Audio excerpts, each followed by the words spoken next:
আপনি কি জীবনের এমন এক পর্যায়ে দাঁড়িয়ে আছেন যেখানে মনে হচ্ছে সব পথ বন্ধ হয়ে গেছে? বারবার চেষ্টা করেও ব্যর্থ হচ্ছেন?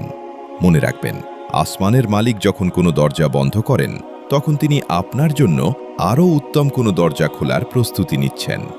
আজকের এই গল্পটি আপনার দেখার দৃষ্টিভঙ্গি বদলে দেবে। একটি গ্রামে একজন যুবক ছিল যার নাম ছিল উমর। উমরের খুব শখ ছিল একটি বিশাল বাগান করার। সে অনেক পরিশ্রম করে একটি বিশেষ চারা গাছ লাগালো। প্রতিদিন সে পানি দিত, যত্ন নিত, কিন্তু মাসের পর মাস পার হয়ে গেল, চারাটি বড় হচ্ছিল না। অন্য সবার গাছ বড় হয়ে ফল দিচ্ছে, কিন্তু উমরের গাছের কোনো পরিবর্তন নেই।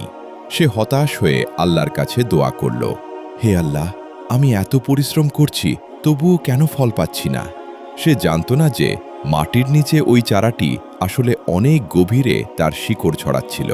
কারণ আল্লাহ তাকে কেবল একটি সাধারণ গাছ নয়, বরং একটি বিশাল বটবৃক্ষ বানাতে চেয়েছিলেন, যা ঝড়েও উপড়ে পড়বে না।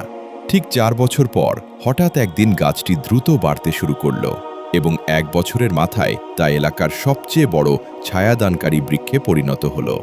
আমাদের জীবনটাও ঠিক এমন। আমরা যখন বিপদে পড়ি বা আমাদের দোয়া কবুল হতে দেরি হয়, আমরা ভেঙে পড়ি। আমরা ভুলে যাই যে আল্লাহ আমাদের ভিত্তি মজবুত করছেন। পবিত্র কুরআনে আল্লাহ তাআলা বলেন, নিশ্চয়ই কষ্টের সাথেই স্বস্তি রয়েছে। আল্লাহর পরিকল্পনা আমাদের পরিকল্পনার চেয়ে অনেক বেশি নিখুঁত। আপনার আজকের কান্না আগামীকালের হাসির কারণ হতে পারে, যদি আপনি ধৈর্য ধরতে জানেন। তাই প্রিয় ভাই ও বোনেরা, হতাশ হবেন না।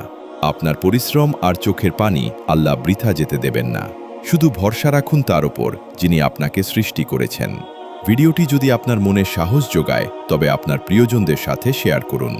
আর এমন আরও ইসলামিক ভিডিও পেতে আমাদের চ্যানেলটি সাবস্ক্রাইব করে রাখুন। জাযাকাল্লাহু খাইরান।